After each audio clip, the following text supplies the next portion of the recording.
a bit of a nervy finale, but a big win. How did you do it? A big win. I'm very happy.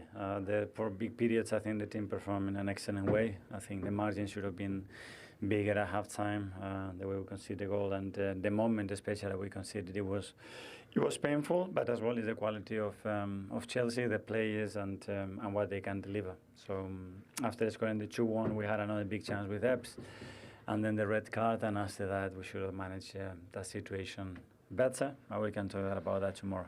Yeah, just from your grin actually at the start of the interview, did you find that last, 5, 6, maybe even longer minutes uncomfortable on the touchline? They are uncomfortable because they have so much quality, and even when they use the keeper, they can get out of this situation with 10 man. We didn't adjust things well, and sometimes that happens. You take things for granted.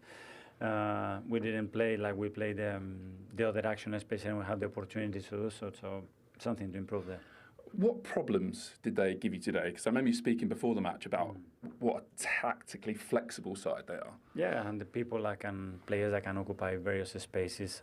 Cole, when he starts to play as a false nine and occupy these spaces, he just needs 1 square meter to turn and activate players in his back, and they have quality, a lot of fit everywhere, big personalities as well. They are really well coached, so yeah, it's okay. Was it pretty difficult today to really lock them in? Sometimes you really seem to manage that, keep a team in their final third for 20, 30 minutes, and that was difficult today. That you have them there, you think, now I'm going to win it, and they get out of it. And they are so good at turning tight spaces, Cancelo, Enzo, Cole. They have a lot of players, Joao, against our big centre-backs, the way he can hold in and twist the game and cause you problems is impressive. They are a top side. Obviously, set pieces, a massive factor. That's your 16th goal from a corner, the 9th time you've gone ahead in the game with a corner, the first goal. Just how big a factor are they becoming in modern football? Very important. I mean, Chelsea are the second best as well with, I think, 1 less goal. I mean, look at the talent that they have. So you see it everywhere. We lost points from long throws. Lately, we haven't scored that many from set pieces. We scored the goals almost from open play. But today was necessary. We've done it. And to have these kind of options, it's great. Yeah. How hard do you work on them to be as effective as you are? I think like anybody else, attacking and defending, you know exactly what they're going to do, but they do it that well. That is an absolutely nightmare to defend against it. So, that's it. Yeah, I was just going to say, those Reece James corners from that side swung it. Are they, I mean, will you say to you guys, we could have done this, we could have done that, or is it? Yeah, on paper and the tactic boards, we can resolve any situation. When it's live and they are so aggressive and pushy and effective, and the deliveries are so difficult to handle, very tough. How much nerve, how much mental strength do you think the team have shown in the last couple of weeks? A lot. Playing second after the disappointment of Wolves as well. Well, the way we have reacted after that disappointing result has been top, and not only on the pitch, but the thing that we have learned about ourselves, and I think the manner that we have dealt with that is top. So let's keep going. Can you say what you've learned about your team? I thought they were good, and they were good human beings, and I thought they wanted to win. But the level that they are in now, it's another one, I think. Lastly, does the league enter a different phase now? Does it feel like the run-in is underway? You're into single figures for games left. Yeah, I think we had that feeling for a long time. I think the feeling that you have to continue to win and win and win, and you win so many games, and it's not enough to open the gap, and this is the beauty and the level of this league. Thanks, Mikel. Thank you. Take care. Good luck. Cheers, mate. I think they've probably had that feeling since about September, Arsenal. It feels that long, that since they've been top of the league, they opened up a big gap. He thought they might run away with it at one stage, but then Manchester City fought back. Aston Villa were there as well, but now it's City that are on their heels. And, of course, their recent run of form, 4 wins out of 4, means the pressure was on Arsenal yet again today. But they responded. Patrick, is that actually quite a big element of this? Because, Gary made the point, you've been there as well, winning many titles. Is a question of sometimes going second is not the easiest when you see your opponents have got the result on the board. You can feel their breath on the back of your neck. Yeah, but I think Mikel mentioned it quite really well. This is the quality of the Premier League. But they built that experience in the last 4 years. So they finished second, and now they are in the top. And they have to manage to get there at the end. And I think they gained so much experience in the last couple of years, and they are really close to get there, to win it. I believe that Arsenal are more stronger than they were last year, Because when you're looking at the team and you're looking at the quality of the players, on the right-hand side, Saka or Madueke. On the left-hand side, they have Martinelli or Trossard. Up front, they have Jesus, they have Havertz coming back from injuries, Eze is here. So they have the squad to go until the end and to win the title. And I think now it's just about believe and keep going and taking game after game and try to not change who you are and not changing your identity. Go and play as the best as you can, like they did it a couple of months ago. In the beginning of the season, I was watching Arsenal, and from the first game of the season, I said Arsenal will win the title because of the way that they were playing. And it's true that it's really difficult to play with such a quality from the first to the end of the season. But this team has quality. I thought that was a really interesting line, though, that Mikel Arteta used there. And I want to sort of revisit that because it was, we feel like we've been in a run-in for a long time, was what he said. Does that change the mentality? If you think back, UK, you said they were better than last season. But if you go back 2 seasons, they were scoring goals for fun. They scored 91 goals in the season. They finished with 89 points this season and only beaten by City, who got 91. And it could be those two pushing each other again all the way. But does it change the mentality in terms of trying to protect what you've got when you are out in front rather than chasing something like it seems that Manchester City are right now? I think that where Arsenal are psychologically is I'm not in the dressing room, obviously, but I feel as if because of the experiences they've had, they almost have the ingredients now psychologically. It's just about going and doing it. I feel like they're in a much stronger position psychologically than they've ever been. They've had so many different experiences in the last 2 seasons where they've been close, you're battling away, and you're almost thinking to yourself, like, what is that one thing that we are missing? Does that become a bruise, Daniel, or baggage even, when they've been that close and missed out before? Well, it can, but I don't think so. I think that it's down to the match winners to step up, you know, to make the difference. You know, it seems like it's only 9 games and it sounds like it, but I think the pressure of it and the exhaustion of it all, and psychologically you become tired because you're thinking, you know, we've got to do this, we've got to execute. They have it in their hands. It's their job to continue this momentum, but it's not easy when you are battling on multiple different fronts.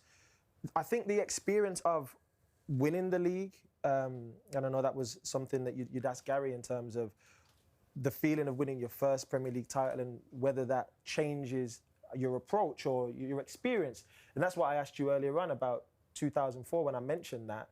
It's because I think that the first year, Arsenal, when you won the league with Arsenal, I think they're in a different position to the second time, in the sense of you'd felt the feeling of winning, but you were also very close multiple times. I feel like the similarity with this team is they've gone close multiple times and basically should have won, but they haven't done it. So in their minds and in their spirits, they should already be winners. They've not lifted the trophy, but their spirit should be, we're winners. And that's the thing I think they need to carry into it. Forget the baggage and the pressure of it's our first. It's more like, do I feel like a winner on the inside? Could this be almost like, if they do get over the line, and you know, yes, they are fighting for 4 trophies, but in terms of the Premier League, could it be the moment like the cork coming out of the bottle for Arsenal, and then they go and do it again and again? And of course, I think when more you win and more you build the confidence and belief. And I think Arsenal in the last couple of years, they built a team, because Mikel has been there for like 5 years now, and he's really built this team. Top players come in and they are more stronger. And of course, I think if they manage to win it at the end, that will be the momentum and the belief that players need to go there and win it like 2-3 times in a row. In our time, it was really difficult to win 2 titles in a row. We won it once, we didn't, we won it the next years because we were competing against United. And I think in the last couple of years, it was really difficult for Arsenal because there was a Liverpool, there was a Chelsea and a Manchester City. So there was more competition maybe than a couple of years ago. But if they win it this year, that can be Arsenal winning the title for the next couple of years. So then, when you say that, right, the psychological impact of, say, you competing with Manchester United for all those years, and you knew this is our competitor, there was a lot of energy between the pair of you, right? We knew that it was us or them. Yes. And psychologically then, when you're approaching the season and you're in the running and you know it's us versus Man United to go to win the title, if you're second or if you were first in those moments, what is that psychologically like? What was that like for you? It's always better to be first, you know, because you control the momentum and you know that what you need to do is just to win games to get there. So it's always, I believe, to be the one to be chased than the one who chased the first one. But it almost feels like, Patrick, there's more freedom in chasing. No, there's no freedom. I think it's as a competitor, as a winner, from the first game of the season to the last one, you want to be at the top. So I think that Manchester City will want to be in Arsenal position. Well, they both play on Wednesday night, and it could be the most extraordinary season in Arsenal's history, couldn't it, if it ends with 4 titles. Does there come a point, Patrick, when you do think about maybe sacrificing something in your pursuit of the Premier League? Is the Premier League the most important thing, or is it the Champions League? The Premier League is important, I believe, for Arsenal. But at this level, when you are a competitor, you can't choose which game you're going to go for. And I think I was talking earlier on about the squad of Arsenal Football Club. And I think you have enough numbers of quality players to compete in every competition. And of course, it's really important, some key players like Odegaard to come back from injuries to help the team. But I don't see Mikel to choose a team A and a team B. They will go for it. Do you think, Daniel, the Champions League draw could have an impact for both these teams? Because for Arsenal, it's Bayer Leverkusen, then it's a Bodo Glimt or a Sporting, and for Manchester City, it's a Real Madrid, maybe a Bayern Munich.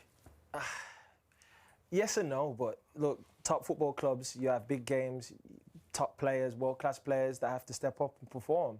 And we know that there's a lot of football matches, and, you know, we talk about schedules and resting and this, that, and the third. But I think for both teams, they want to be successful in every competition, every manager. The intensity from the managers is about winning everything. You know, that's the ideal scenario. I think for Arsenal, I would say the Champions League or the Premier League is a huge victory. This season, probably more than any for the Champions League, is a season that it seems as if they have an amazing opportunity based on the draw. They've still got to go and execute. I think the Premier League and why it feels like that's probably more is, yes, the amount of time. Right, we can talk about the Champions League. They've not done that, I think, in the history. But then you look at, because they've been in control for so long, it almost feels like, nah, you have to go and win the Premier League. So if they didn't win the Premier League, I think it would feel worse than if they didn't win the Champions League. You don't want to disrespect any team in the Champions League, but exactly. You have to say that Arsenal are in a good side of the draw. Very good. And they are 5 points clear in the Premier League as well. They're in a great position to go all the way in both competitions. It could be absolutely extraordinary. And this time of the season is so fantastic because every single game is absolutely huge. They just matter so much, don't they, in every competition. It's do or die time for the Gunners. And for Chelsea, we will be reflecting on next as well because, well, Liam Rossini has had 13 games in charge. He's lost 3 of them, and all 3 have been against Arsenal. 2 of them here in the last month. We'll get his verdict next. G-O-A-T, you can be the greatest of all time.